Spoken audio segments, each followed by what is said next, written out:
평화가 참으로 소중한 그런 시대를 살아가고 있습니다. 세상의 광명한 21세기에 전쟁으로 인해서 수만 명이, 수십만 명이 죽어가고 있습니다. 미국의 전략국제문제연구소 CSIS라고 하는 그 단체에서 이제 보고서를 냈는데, 러시아와 우크라이나 전쟁으로 죽은 사람들의 숫자가 얼마냐를 조사해서 보고를 했는데, 추정치입니다. 이게 보고서마다 틀려서 러시아 군 사망자가 약 20만에서 35만이에요. 군인들만. 우크라이나 군 사망자가 약 10만에서 14만 정도가 되고, 부상자, 실종자를 합치면 러시아 군만 120만, 우크라이나 군 약 50만에서 60만 정도라고 합니다. 여기는 민간인을 포함한 게 아니에요. 민간인을 뺐는데, 민간인을 여기다가 합산하게 되면 얼마나 많은 사상자들이 나왔을까.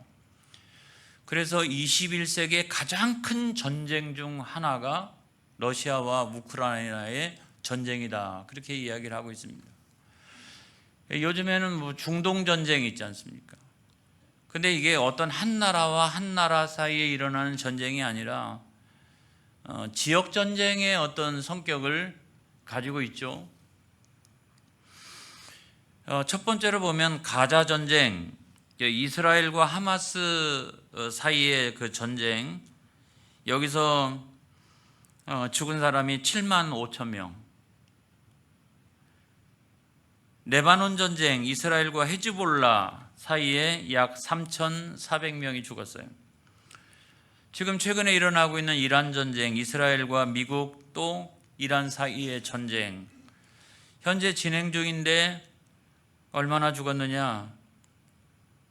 1,300명이 벌써 죽었어요. 전체를 합치면 약 한 8만 명 정도가 죽은 겁니다. 앞으로 얼마나 많은 사상자가 더 나올 수 있을까? 이건 뭐 누구도 예상을 못하고 있는 거죠. 그래서 이 중동 전쟁을 이스라엘 건국 이후에 가장 많은 사망자가 나온 전쟁이다, 그렇게 이야기를 하고 있는 거예요. 사랑하는 성도 여러분, 전쟁은 입에 담지도 말아야 돼요. 기분 나쁘다고 전쟁해야 된다, 여러분 그런 말을 해서는 안 돼요. 왜냐하면 전쟁이 한번 딱 일어나고 나면, 요즘은 옛날처럼 소총 들고 싸우는 전쟁이 아니잖아요. 미사일을 쏘고 폭탄을 쏘고 하는 그와 같은 가공할 무기가 있는 그런 전쟁이기 때문에, 전쟁만 딱 시작되었다라고 하면 수만 명 죽는 거 아무것도 아니에요. 한꺼번에 수십만 명 죽는 건 아무것도 아닌 거예요. 그런 전쟁의 시대를 우리가 살아가고 있다. 그래서 평화를 잘 지켜야 되는 거예요. 마태복음 5장 9절에 있는 말씀에 보면, 시작, 화평하게 하는 자는 복이 있나니 그들이 하나님의 아들이라 일컬음을 받을 것이며. 이게 평화를 잘 지켜야 되는 거예요. 여러분, 평화를 잘 지키려면 어떻게 되느냐? 평화 시대 때 그 평화를 잘 관리할 수 있어야 되는 거예요. 이 평화가 잘 유지되어질 수 있도록 그런 관리를 우리가 잘해야 된다 하는 말씀인데, 오늘 성경의 말씀에도 보면 이스라엘에도 평화의 시대가 있었던 것 같습니다.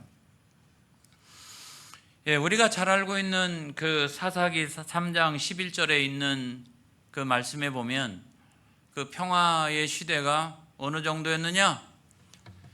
시작, 그 땅이 평온한 지 40년에 그나스의 아들 온니엘이 죽었더라 그랬어요.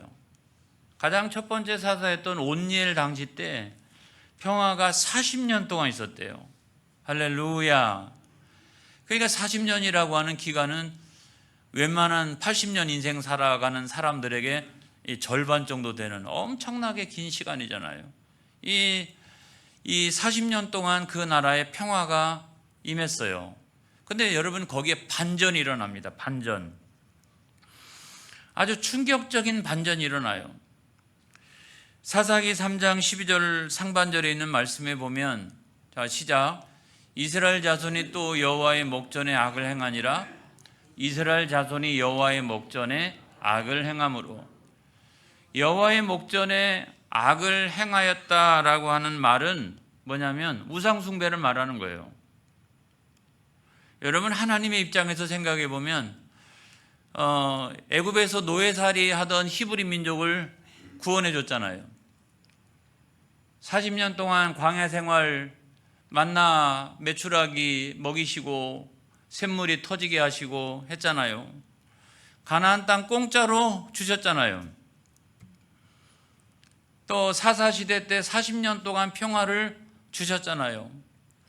근데 도무지 어떻게 그들이 하나님의 목전에서 우상을 섬길 수가 있을까요, 여러분? 우상을 섬길 수가 있을까? 그들이 우상을 섬겼어요. 뭐 그냥 우리가 생각해 볼 때는 그럼 하나님 그냥 뭐 내버려 두시지 뭐. 여러분, 그냥 내버려 두는 게 낫겠어요? 잘했다 이렇게? 아이고 너 잘했네, 아주 우상 섬기고 말이야. 여러분, 하나님께서는 하나님의 방법을 통해서 자기 백성에게 채찍을 드신 거예요. 그게 뭐냐? 사사기 3장 12절 하반절로부터 14절까지 있는 말씀인데, 시작. 여호와께서 모압 왕 에글론을 강성하게 하사 그들을 대적하게 하시매.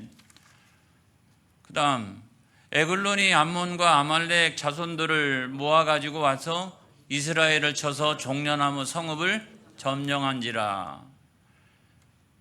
14절. 이에 이스라엘 자손이 모압 왕 에글론을 10여대 동안 섬기니라. 아멘. 여러분, 하나님께서 드셨던 방법 뭐냐면 이방인들을 동원하시는 거예요. 모압 왕 에글론을 동원하셨어요. 그랬더니 자기가 자기 밑에 있는 그 수하들을 데리고 온 거예요. 암몬도 데리고 오고 아말렉도 데리고 다 데리고 왔어요. 그래가지고 전쟁을 하는데, 이 종려나무라고 하는 곳은, 성읍은 어디를 말하냐면 여리고에 종려나무가 굉장히 많습니다. 그러니까 여리고를 말하는 거예요. 여리고를 딱 점령해가지고 무려 18년 동안 여기를 다스렸더라. 이스라엘의 입장에서 생각해 보면 이 모압 왕 에글론을 18년 동안 섬겼더라 그랬어요.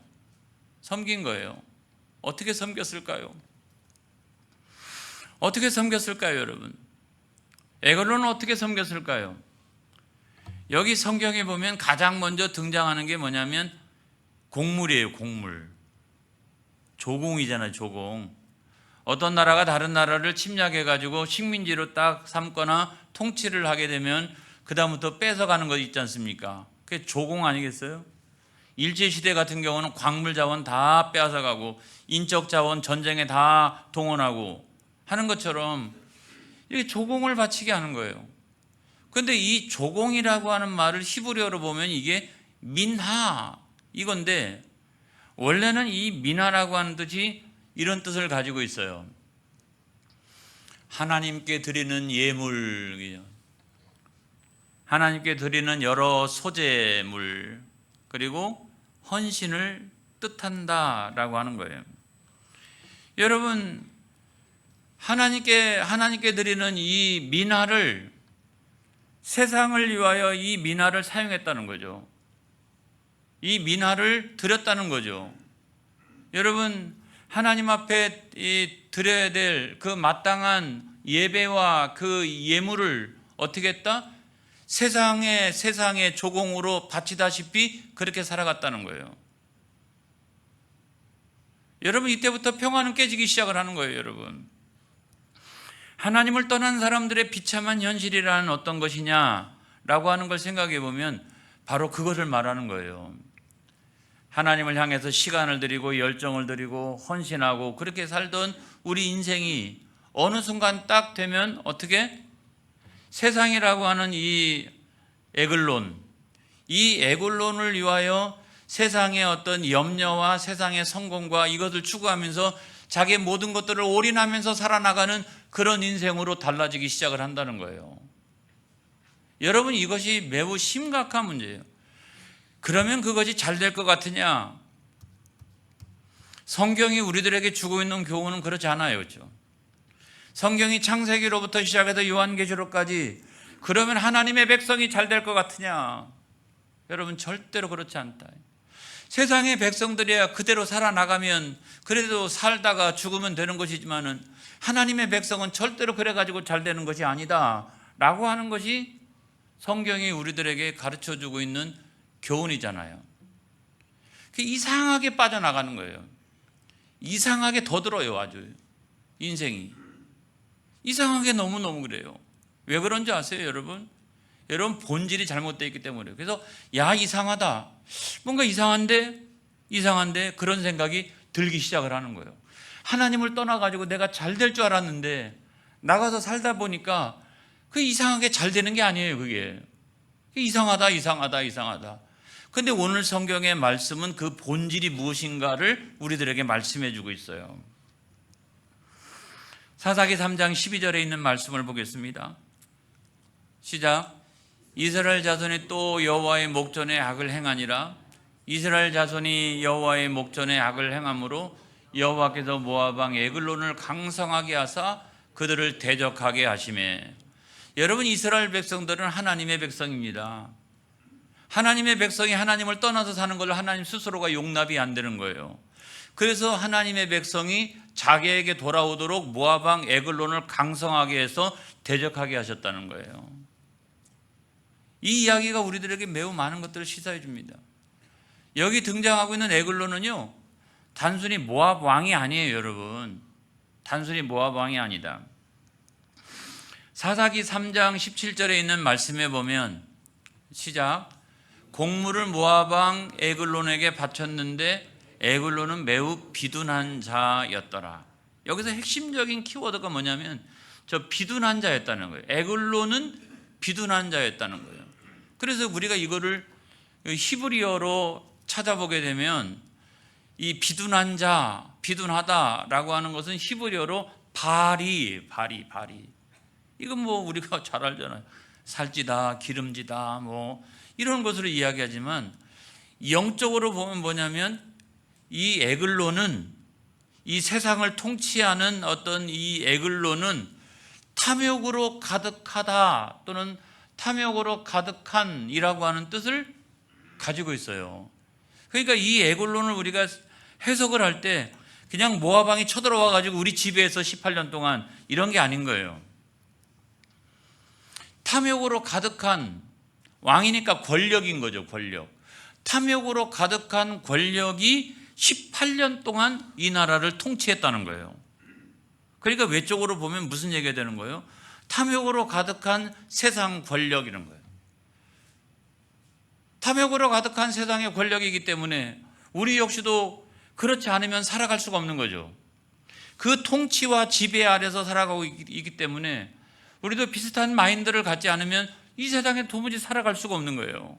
살아갈 수가 없는 거예요. 내적으로 보면 이 얘기가 무슨 얘기냐? 그렇게 해서 구성되어진 탐욕으로 가득 찬 나의 세계관이죠. 세계관. 이 세상에서 우리가 살아가기 위해서는 그런 세계관을 갖지 않고서는 이 권력이 지배하고 있는 이 세상을 살아갈 수가 없죠. 이걸 여러분 말하는 거예요.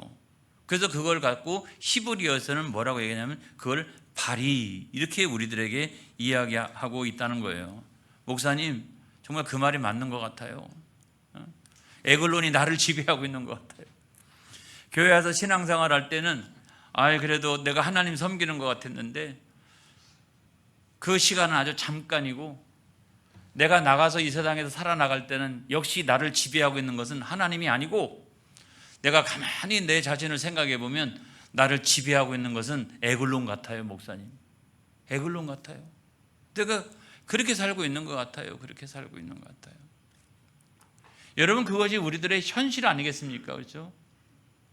신앙생활에 어떤 경각심을 갖는 건 아주 잠깐의 일이고 그러고 난 다음에는 그냥 이 세상의 탐욕의 어떤 권력, 그리고 이미 내 안에 내재되어져 있는 나도 모르게 자연스럽게 생각하고 있는 이 나의 어떤 세계관, 이거에 맞춰가지고 나는 그냥 살아가는 거예요. 여러분이 이것을 끊어낼 수 있기를 주의 이름으로 축복합니다.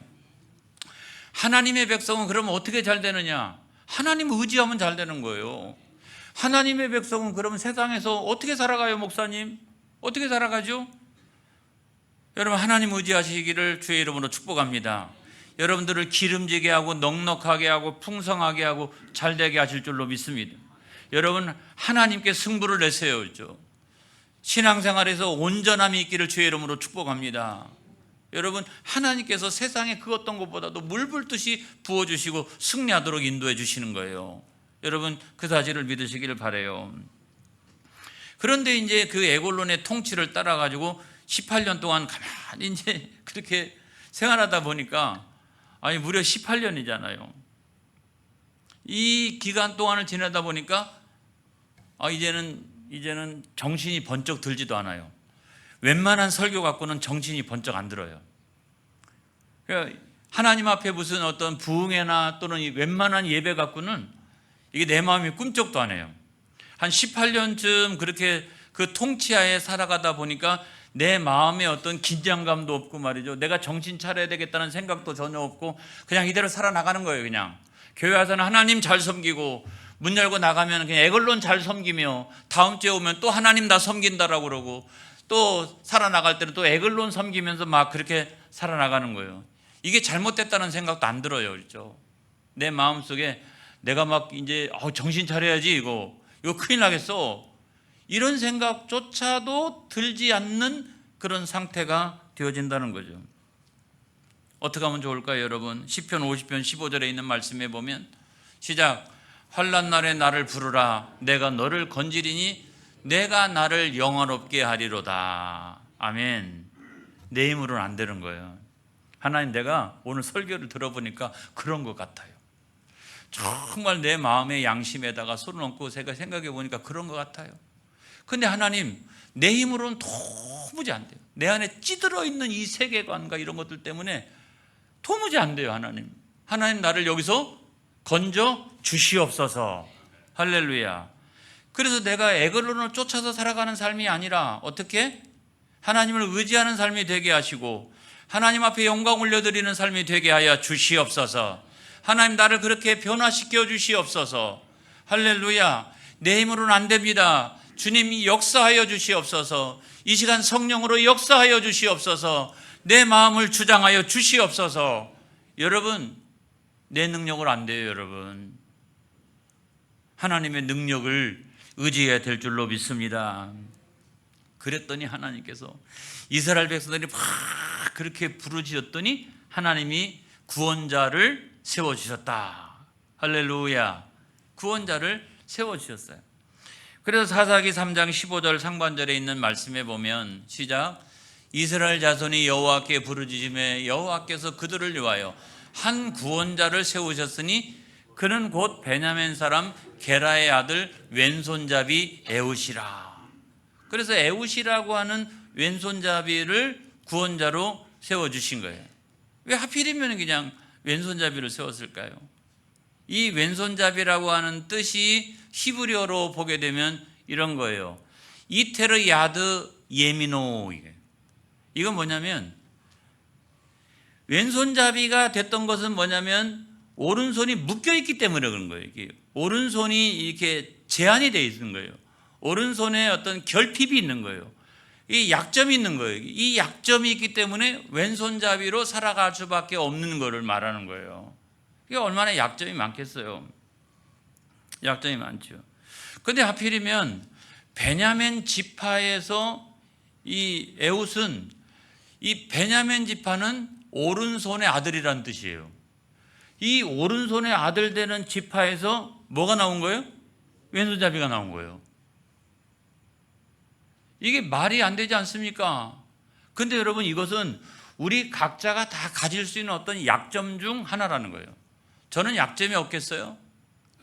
저도 약점 다 있는 거죠. 누구든지 다 약점이 있어요, 여러분.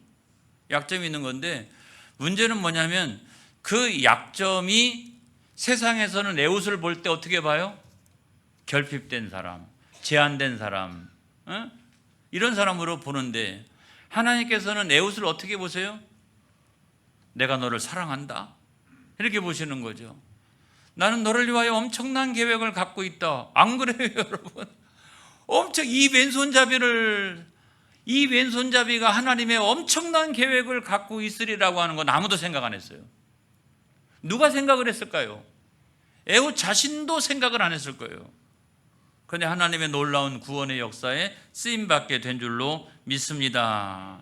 그래, 하나님은 어떤 분이시냐? 우리가 가지고 있는 그 약점을 강점으로 사용하여 주시는 분이 하나님이시라는 거예요.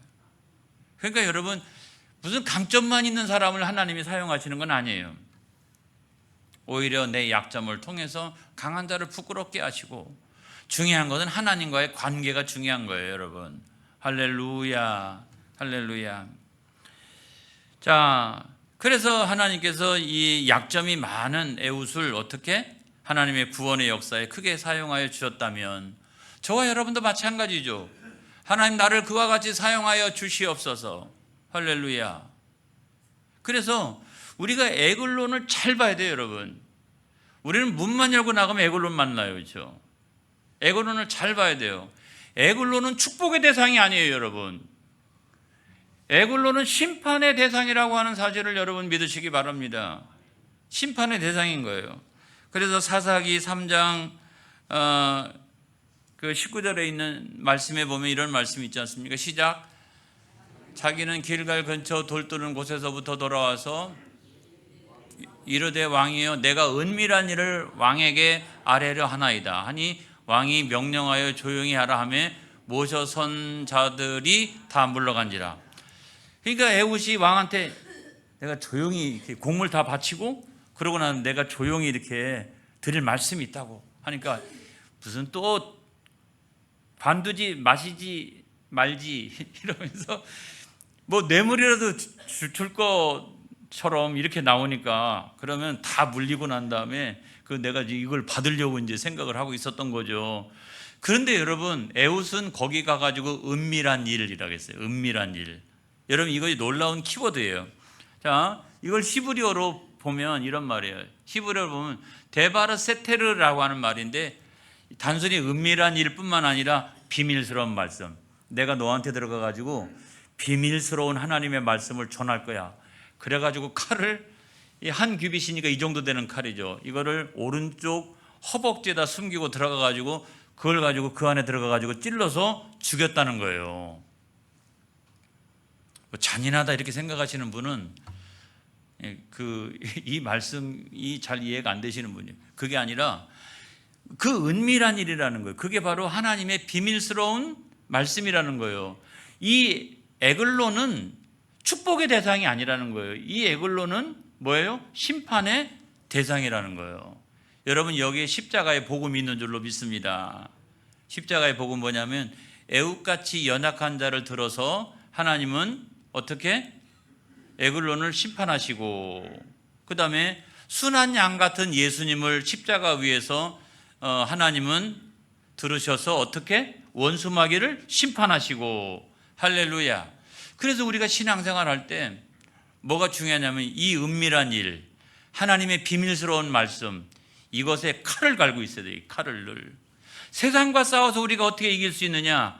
여러분 그냥 적당히 그렇게 여러분 신앙생활 해가지고 이길 수 있는 게 아니에요. 여러분은 제가 100% 약속합니다. 집니다. 어떻게 이길 수가 있느냐?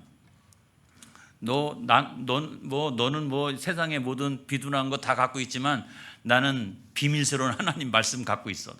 너 이따가 만나. 그래가지고 어떻게 하냐면 그 비밀스러운 말씀의 칼을 막 가는 거예요. 복음의 칼을 막 가는 거예요, 여러분. 그걸 가지고 세상을 이길 수 있는 거예요. 내 복음의 칼이, 내 말씀의 칼이 무뎌져 있으면 절대로 못 이겨요, 여러분. 어떻게 그걸 이길 수 있겠어요? 못 이겨요, 여러분. 여러분, 신앙생활이 이 연초부터 칼을 가는 신앙생활이 되어지길 바랍니다. 우리 부흥사님이 그 멘트 중에 이런 거 있죠.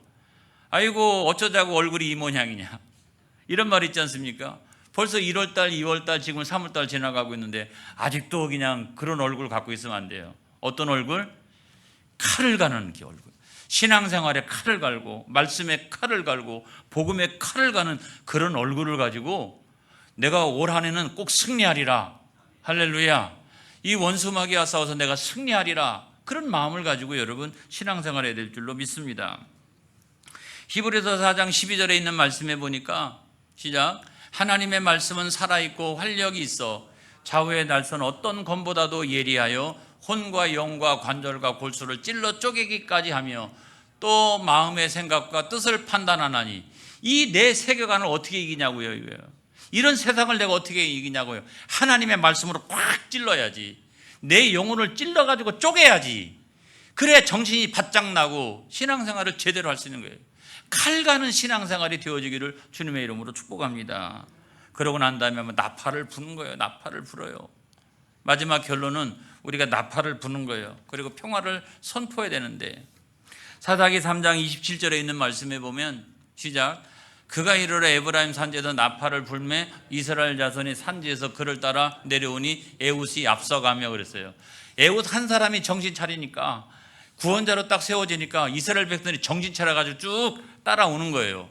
그래서 이 전쟁에서 승리해가지고 모압 군대가 요단강을 건너지 못했다니까요. 한 사람도 살아가지고 요단강을 건너지 못했다고요. 자기네 나라로 돌아가지를 못했어요, 여러분. 그런 승리가 있기를 주님의 이름으로 축복합니다. 그래서 사사기 3장 30절에 있는 말씀에 보면 시작. 그날에 모압이 이스라엘 수하에 굴복하며 그 땅이 80년 동안 평온하였더라. 올 한 해가 그런 한 해가 되어지기를 축복합니다. 아멘. 할렐루야. 그런 한 해가 되어야죠.